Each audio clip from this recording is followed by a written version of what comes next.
Travis Campbell in Georgia. What's up, man? How you doing? I have a broken bookshelf, as I've said before, and I'm wearing red. And so it's like I can see that's kind of making my face red, like I'm sunburned or something. That's how I'm doing.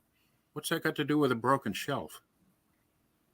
Well, you just asked how I was doing. I'm stressed about my broken shelf. For Father's Day, though, my wife and my son gave me new bookshelves. So I have all these stacks of books, and I'm about to get like a whole redo on my office, which is fantastic. That's awesome. I got a few books in here. So welcome everybody to Notes On. This is Ross and Travis, and we talk about anything that grabs our fancy that has to do with the Christian faith, and we try to do Christ on purpose. So, Travis, earlier today, you texted me and said, watch this video. We got to talk about it tonight. And it was a refutation by Mythvision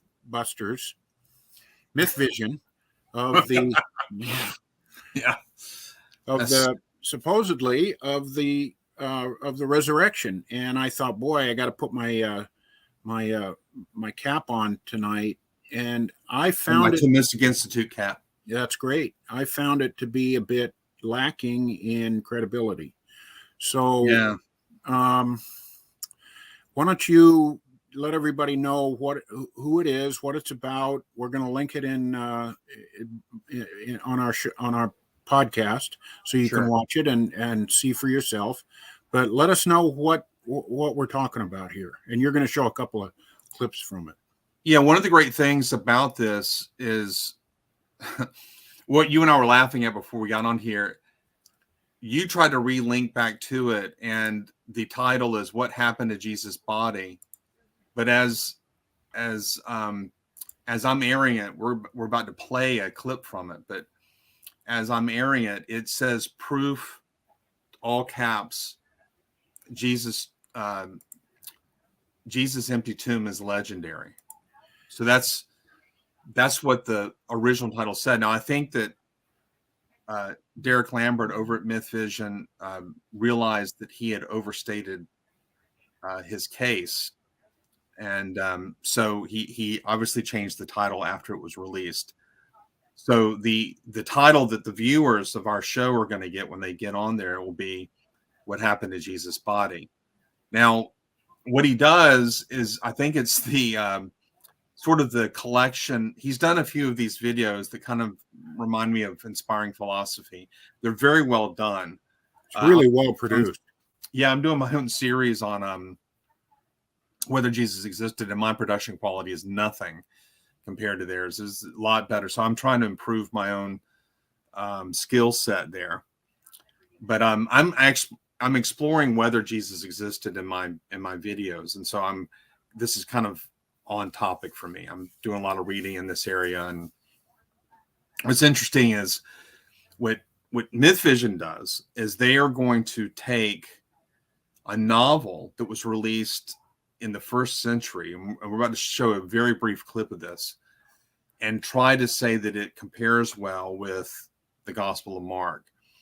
So this is one of their arguments, and I don't think Mythvision is going to say this is the only reason we don't think that the resurrection happened, or this is the only reason we don't think that the empty tomb story is a legend, but it's one of them. And so let me get on here and play this clip, and then we'll talk about it. Okay. And literary backdrop of the era.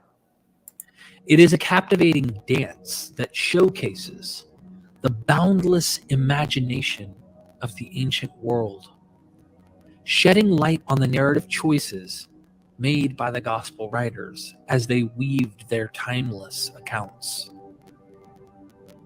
The ancient Greek novel Kalihari, also known as Chaereas and Kalihari, is attributed to the writer Chariton of Aphrodite. It is considered one of the earliest surviving novels in Western literature, dating back to the 1st century CE. The plot follows the romantic adventures and tribulations of the main characters, Chaereas and Kalihari. The story begins with the beautiful Calihari, a wealthy young woman from Syracuse, who attracts the attention of many suitors due to her striking appearance. She is eventually married to Chareas, a nobleman from Incidentally, these are Miletus. really good-looking people. However, their blissful marriage is Really short-lived good when a Persian nobleman named Dionysus becomes infatuated with Calihari and conspires to abduct her. Calihari is kidnapped and taken to Asia Minor, where she catches the attention of various powerful men, including pirates and Persian kings. Throughout her journey, she endures numerous trials and adventures. Meanwhile, Chareas relentlessly pursues her, determined to rescue his beloved wife. As the narrative unfolds, Calihari's beauty and charm continue to captivate those around her. The missing body motif comes into play when Calihari is believed to have died due to fake funeral organized by Dionysus. The tomb is empty, and rumors spread that Calihari's body has disappeared, suggesting that she has been translated into a god or immortal being. Okay, so notice this is a novel which has a fake funeral that ends up with an empty tomb, and the general populace believes that this person has been translated into deity. Okay, now all this entire argument is kind of a two-tiered argument. First, novels at the time had these motifs. Mark has these motifs.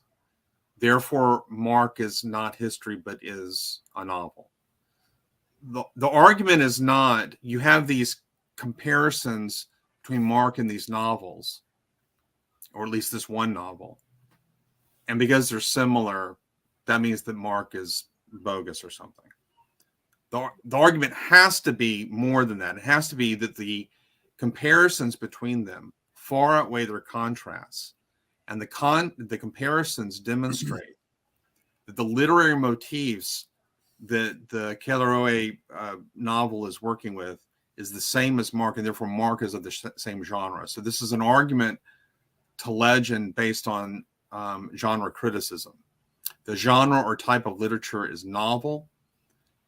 Therefore, it is not history. Therefore, the empty tomb is a legend. How do we know that? The comparison between this other piece of literature. But That's Mark, the comparison.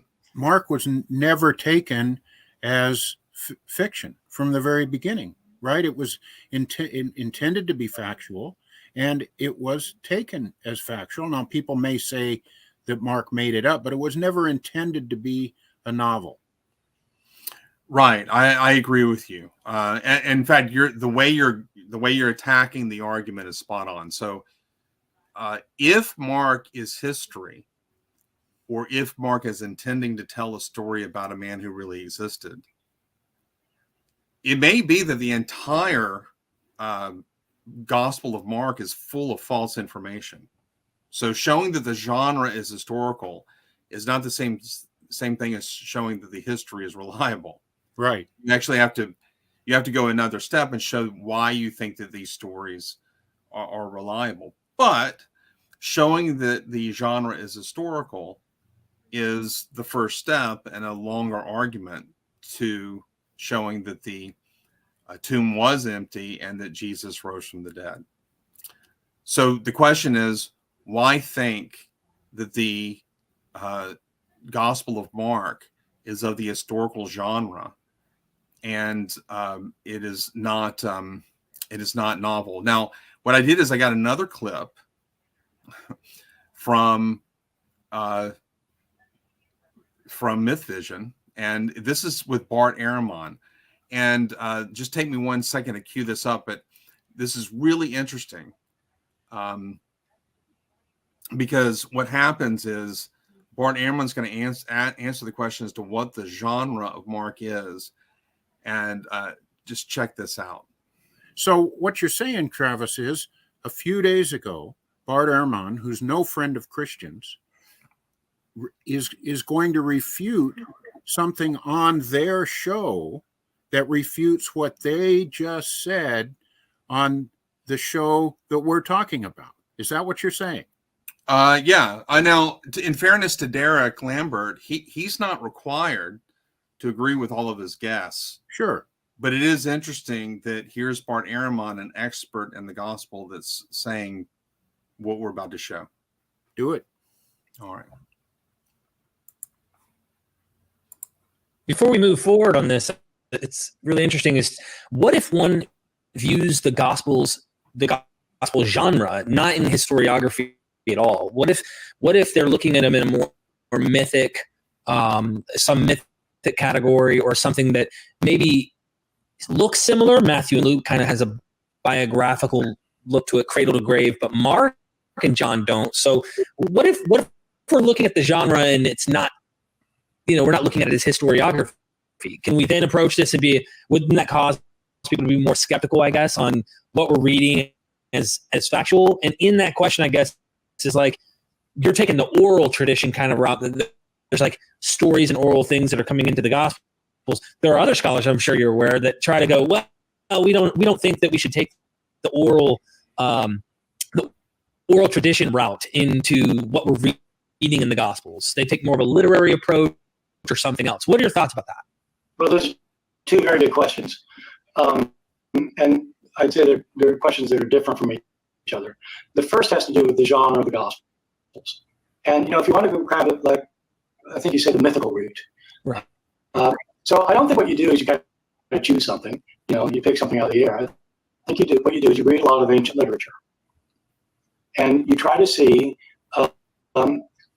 how literature works. So you have all sorts of different kinds of writings from the ancient world. You've got philosophers, you've got historians, you got biographers, you got people writing religious texts, you've got people writing myths, you got people, you've got hundreds of different kinds of writings. And so what you do is you read massively, and you try to figure out, well, how does this kind of group of writings work together? Like, you have groups that are trying to do historiography, like suppose you've got histories of Rome. Okay, so how do they work? Their history, and so there's some because they have this characteristic, these are the characteristics they have. They have lots of things different from each other, but they have these characteristics that hold them together as a genre of literature. And you have these other things. You got these myths, and this is how they work. Boom, boom, boom, boom, boom. And you've got poetry. You've got epic poetry. This is what epic poetry looks like. And so this is what you do with modern literature. Of course, you've got short stories. You got limerick poems. You've got biographies. You got history. You got sports page articles. You got things, and like all of these genres have things in common with each other. But the only way to know it is to read a bunch of them to see what the things in common are. And then if you pick up a book, suppose you pick up a book, and it doesn't have a cover on it, but you're reading this thing, you're trying to figure out what this thing is. Well, you look at what's written in it, and you decide, is this a biography? Is this a science fiction novel? Is this a collection of poems? Right? Because you know what the genres are. Okay? So when you approach the Gospels, that's what you do. You've read widely in Greek and Roman literature, and you ask, what is this like? Is it like myths? Is it like histories of Rome? Is it is it epics? Is it what is it like? And so scholars who do that for a long time now have said, look, basically these are biographies. There are a lot of biographies that do not begin with the birth of a person. Biographies can begin in mid-story if they want to. And so there are certain generic features to biographies that biographers talk about. Plutarch, Suetonius, etc. We have biographies, and they're pretty darn similar to the Gospels. The Gospels are different, but they're not sui generis. They're not like their own thing. They're very much like biographies. Okay, so the consensus of scholars is that the genre of the Gospels, the genre is history or biography. Greco-Roman bioi would be the category that they put them in, and as biography, it's a kind of history. Now, for Father's Day, one of the things that I also got was Meacham's book on Abraham Lincoln. It's a biography. Yeah, I have it. Which is a kind of history. So that's what the Gospels are. And this is considered by many to be the definitive work on this. This is Richard Burridge's book, What Are the Gospels? And that's what he does. He does a genre analysis of the Gospels. And the conclusion is, and this is now standard. In fact, he jokes in one of his video clips. I have one of his lectures that I'm going to be airing soon. And he says, pretty much when the book was finished, people are like, yeah, duh. So he did all this work to show what everybody kind of intuitively realized anyway, that the intention behind these storytellers, the writers of the Gospels, was to tell a story that really happened. That's the point of the story. The Sheraton novel that is cited in the other Mythvision video, we're not sure that it was first century. He says it as if it's established fact.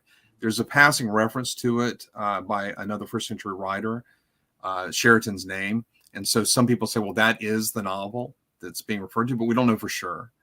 That could be something else. So it could be as late as the 6th century AD. And if that's true, then they're trying to compare Mark with the novel that occurred 600 years later. That wouldn't work. And we only have one manuscript for it. It's 13th century, and it's described as not very reliable. And I'm embarrassed to admit, but it's common knowledge. Apparently, I went to Wikipedia just to get a quick rundown on what this novel was, and that's what is said about this, and this in some other places. So it's also dealing with a story that happened 400 years before. So the person is just telling a tale of something that happened a long time ago, not intending to be historical. Jesus is different because his existence is established. We don't have to even touch the New Testament to know this. Jesus is testified chiefly in Tacitus and Josephus. Now, I know our friends over at Mythvision are going to want to say that that's wrong. In my own series, I did a critique of Richard Carrier's treatment of Tacitus, and then my stuff on Josephus is coming out tomorrow. Tomorrow. So, and I analyzed that. But there is debate as to the authenticity of the Josephus reference, but the majority of scholars believe that Josephus did mention Jesus, and later Christians tampered with it, but they added to what Josephus already wrote. They didn't wholly insert de novo something that Josephus and Noe discussed. So the fact that you have historians mention a man who really existed is itself huge. That wouldn't prove that the genre of Mark is history. Right. But he's clearly writing something about a man who recently existed. We know that. So the question is he trying to tell stories about a man who really existed, or is this kind of like Home Alone, where Donald Trump appears in Home Alone 2? And we know that this is all fiction, but we know that Donald Trump is a real person. Right. Which is it? And as you saw Bart Ehrman say, scholars are just generally agreed that the literary type of Mark is biography, it's history. So it seems to me, Travis, that what this video that we're critiquing, they've taken what was clearly a fictional novel and written their own kind of, we would agree, fictional connection between it and the Gospel of Mark, trying to make a case that the Gospel of Mark is fiction. But let you and I are both evidentialists. Let's just stick to the evidence. The evidence is that the Gospel of Mark more fits what you just said. It more fits history and biography than it does a fiction, and it was assumed to be history when it was written. That's how it was taken originally. So, right. In fact, the smoking gun on this is Luke, because when you go to Luke's gospel, you see his prologue, and his prologue fits the prologues of so many other historical sources. So, in other words, most people, when they look at that prologue of Luke, they're saying this guy's clearly writing history. He's writing a biography. And therefore, and why is that important for Mark? Well, if Mark is fiction, then in a mere 10 to 15 years, because most people think Luke is using Mark as a source, in a mere 10 to 15 years, somebody that was lost in translation. Yeah. So you have Luke, I mean, just within a short amount of time, botching that and writing a biography based on what was clearly a novel, but no one apparently got the memo. Now, I mean, what that does is that puts the burden of proof heavily on the mythicists who want to say that Mark is fiction. Yeah. I remember reading. And not fiction in the sense that he wrote a history and got it wrong, but fiction in the sense that he intended to tell a story that never happened. I'm sorry for interrupting you. That's okay. I remember reading Holly Ordway's really excellent book, Apologetics and the Christian Imagination. And she converted from being an atheist English professor to Christianity in large part by simply reading the Gospels. And I remember in her book, she said, this is not how fiction is written. These were clearly intended to be taken as truth, as fact. C.S. Lewis said something very similar. He goes, I live in the world of fiction, but the Gospels just aren't that. That's just not what they are. Now, does that, again, I stress, does that prove that the tomb was found empty? Well, another thing that Derek Lambert does in the video, and I'm not going to show clips from that, although I will make just a passing reference. At the end of the video, he basically, I can't remember his exact words, but he basically accuses those of us who believe the story as historical. He accuses us of being, desperate. He has something like that. We're just grasping at straws is kind of the way we're portrayed. But he wants to compare what goes on in Mark, for example, with what goes in this novel. Yet he himself says that this is a fictional burial, that in the story, the burial was trumped up by Dionysus. So, so if in the story there is no real burial, then how does that parallel the burial tradition found in Mark? So not only do you have clear evidence that Mark is history or Greco-Roman biography, but even when you try to ring the changes of the comparisons don't work. So even if it were fiction, there's the motifs are just not there. Is it the case that the average pagan believed in dying and rising gods? Well, that just depends on what you mean. In a polytheistic mold, people can become gods. The Caesars all became gods in the mind of a lot of Romans. This is why you worship Caesar.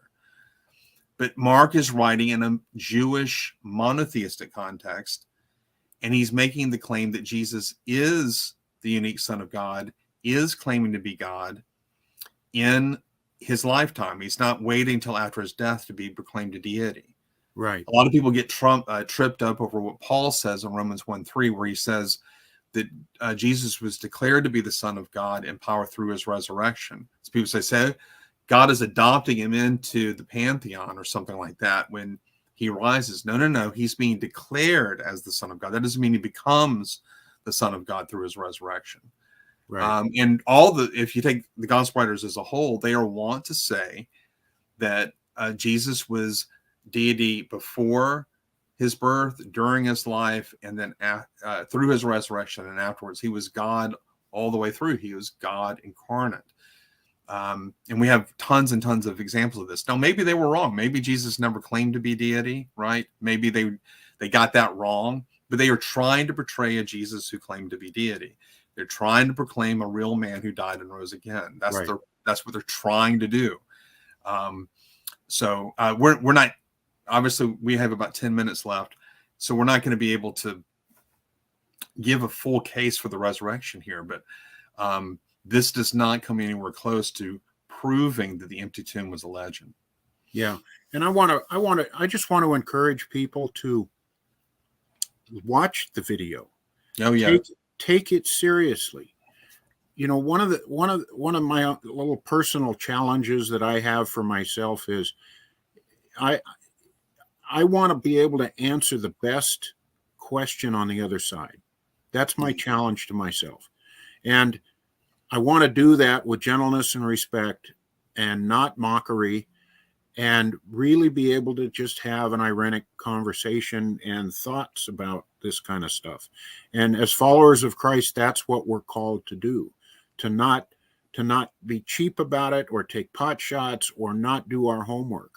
You know, this is serious stuff. Apologetics and theology, you know, you really got to learn, and you got to know your stuff, and you got to be wise, and you got to pray about it. So I just want to encourage people, take it seriously, treat it respectfully, and do the best you can to answer it. And if you don't have an answer, go find somebody that has an answer. And, you know, I want to say, if you're at a church that doesn't like questions, go find another church, because you need to, you know, asking questions about our faith is absolutely vitally important, necessary, mandatory that we can do that. I think one of the greatest things that a Bible study could do, a home Bible study, is spending time just watching these kinds of videos and showing up at the Bible study and talking about it. Yeah. Doing research and asking, what are some of the best answers to it? I think that the evidence is on our side, and it comes in tiers. You and I are sitting with the vast majority of scholars when it comes to certain things like Jesus' existence, or the genre of the Gospels, or that Paul wrote at least 7 of the letters that are ascribed to him. I'm going to be making a case for the resurrection on the assumption that he only wrote 4. But so I'm giving some people say I'm giving too much to the skeptic, but you can kind of play with this evidence. You don't have to. You can have a common ground where you meet and say, okay, on this foundation, I'm going to build a case for the resurrection.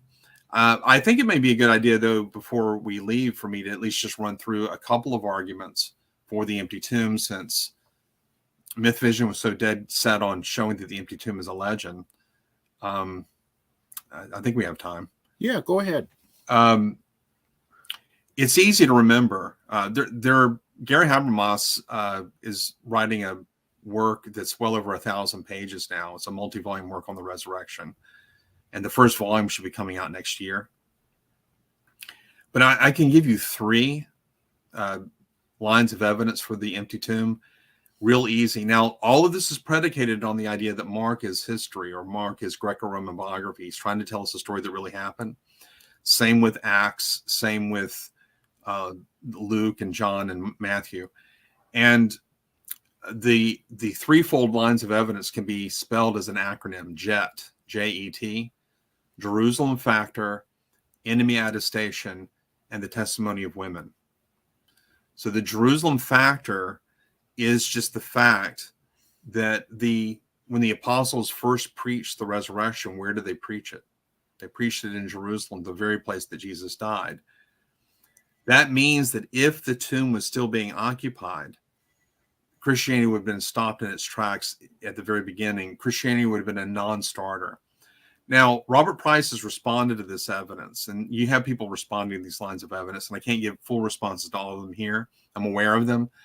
On this one, though, I like it because Robert Price says, well, even if they did bring out the body and said, hey, take a whiff, look at this stinking corpse has been in the tomb for 40 days.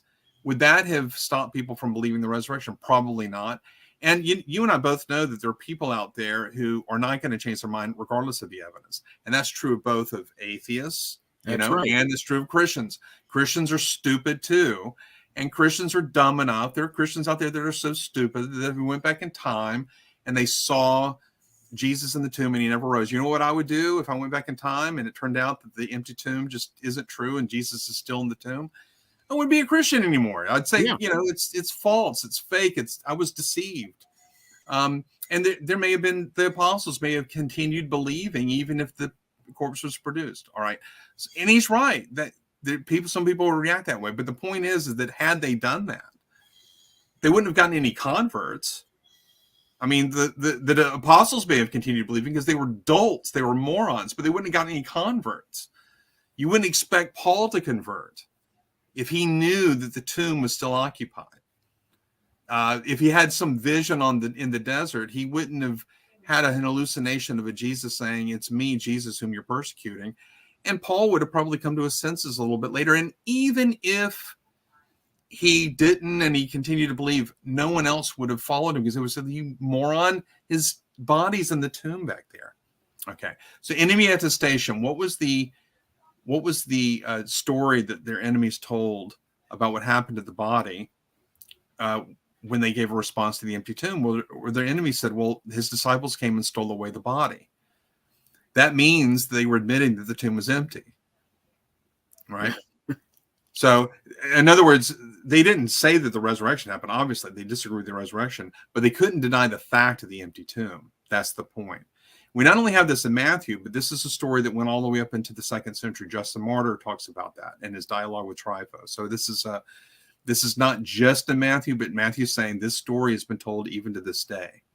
Okay, so this is a common story being told around the campfire as to what happened to Jesus.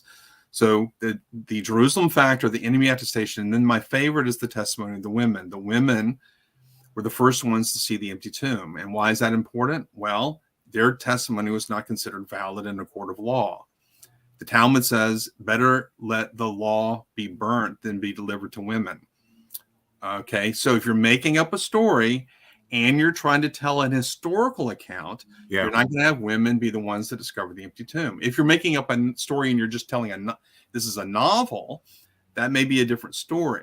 So once you establish the genre of the text as historical Greco-Roman biography of that literary type, the fact that the women discovered the tomb is extremely significant. You know, Travis, I think the best way to approach this, a lot of Christians are looking for hard and fast proof of this stuff. And the Lord doesn't give it to us that way.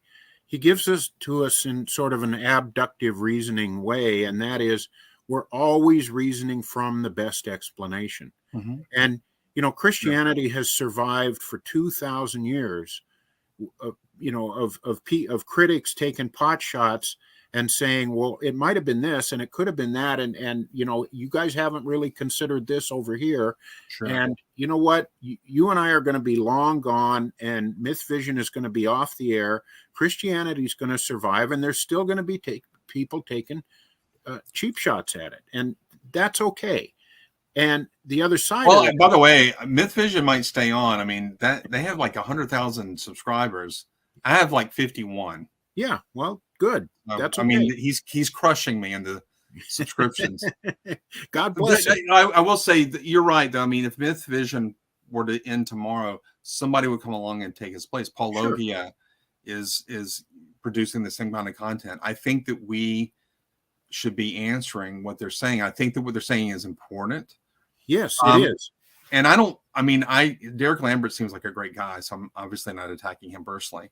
I do think it's funny that he had proof that the empty tomb is alleged, and then he changed the title. Yeah, because he realized he was overstating the case. But it's really important that I don't mean to be cynical of all of this stuff, because we have to take these criticisms like we have for 2,000 years and answer them thoughtfully and lovingly and ironically and keep going. That's our job. That's what the Gospels call us to do. That's what the Bible calls us to do. In closing, I will say that you can give an elevator sort of presentation for the resurrection. And it goes like this. There are 3 facts about Jesus that just about every scholar will grant, or at least the large majority of them will. The empty tomb, 75% of scholars, according to Gary Habermas's calculation. The post-mortem appearances, and the sincere faith of the disciples. And most scholars are also agreed that there are no plausible naturalistic explanations of those facts. Now, most scholars are not going to grant the resurrection, because most scholars, if they do believe in God, they don't believe he interacts with the world. However, at that point, we can make a positive case showing that the resurrection is the best explanation of those facts by showing that it has wider explanatory scope and greater explanatory power than all rival hypotheses. That's a 3-fold quick elevator sort of presentation. But obviously, if you're talking to somebody in the elevator and they're like, I don't know if I buy this, can you please explore that more? You're going to have to back up and give evidence. But I think that's one of the great things about Christianity. It's very easy to grasp what we're saying and even why we believe what we believe, but also there's no stopping you going into much detail as you want on these issues. Travis, we're out of time. I know we're probably way over time, That's but it's okay. been fun. I always love Take care, talking man. to you, man. I always love talking to you. This is great stuff. Well, thank you. All right, brother. I'll see Take you care. next week. Okay. Bye.